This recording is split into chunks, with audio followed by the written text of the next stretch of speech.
ചേട്ടാ 1 kilo apple.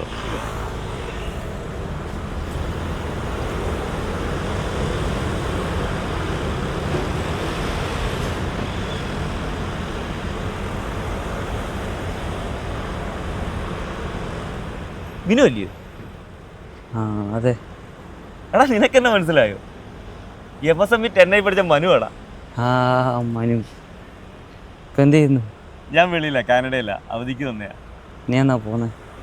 അതൊക്കെ പറയാം, വാ നമുക്കൊരു ചായയൊക്കെ കുടിച്ചിട്ട് സംസാരിക്കും.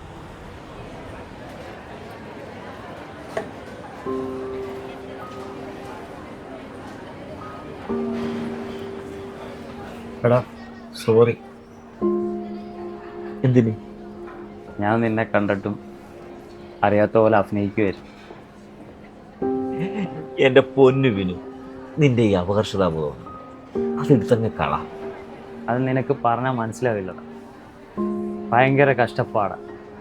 വൈകുന്നേരം ഒരു ചായ കുടിക്കണമെങ്കിൽ പോലും വല്ലവൻ്റെ അടുത്തുനിന്ന് കട മേടിക്കേണ്ട ഒരു അവസ്ഥയാണ്. വീട്ടിലെ ചിലവ് വേറെ. അച്ഛനും അമ്മയ്ക്കും ഒരു നേരത്തെ ആഹാരം കൊടുക്കണമെങ്കിൽ തന്നെ ഒരുപാട് ബുദ്ധിമുട്ടാണ്. എനിക്കാണെ പ്രായമേറി ഒന്നിനും ഒരു സ്വാതന്ത്ര്യം ഇല്ലാത്തൊരവസ്ഥ. അത് നിനക്ക് പറഞ്ഞാൽ മനസ്സിലാവില്ല. കാര്യങ്ങളൊക്കെ എനിക്കറിയാം. ആദ്യം നീ കോഫി എടുത്തോളൂ. പിന്നെ നാളെ രാവിലെ നമുക്ക് ഒരിടത്തോടെ പോകണം. എവിടെ? ഒക്കെ ഉണ്ട്.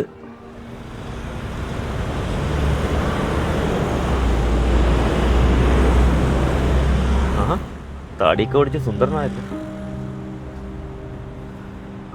എടാ നീ ഇന്നലെ കാണിച്ച അപകർഷതാബോധം ഉണ്ടല്ലോ, അതേ അവസ്ഥ ഞാനും സഞ്ചരിച്ച കുറെ കാലം മുമ്പ്.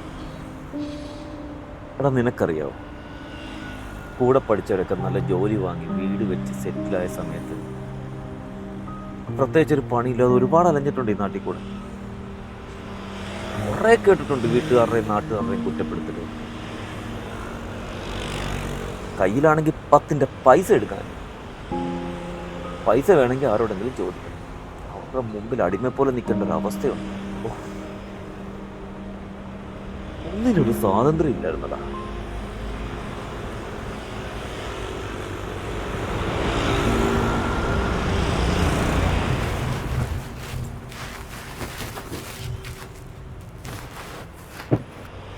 പക്ഷേ അവിടെ നിന്നൊക്കെ എന്നെ കൈപിടിച്ച് കയറ്റിയത് ആ കാണുന്ന പ്രസ്ഥാനമാണ്.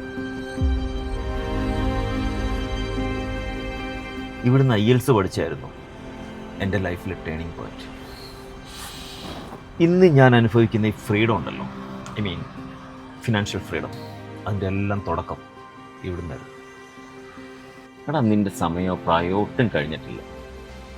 നീ നല്ലോണം ആലോചിക്കും, എന്നിട്ട് സ്വാതന്ത്ര്യത്തോടെ ഇങ്ങ് പറക്ക്.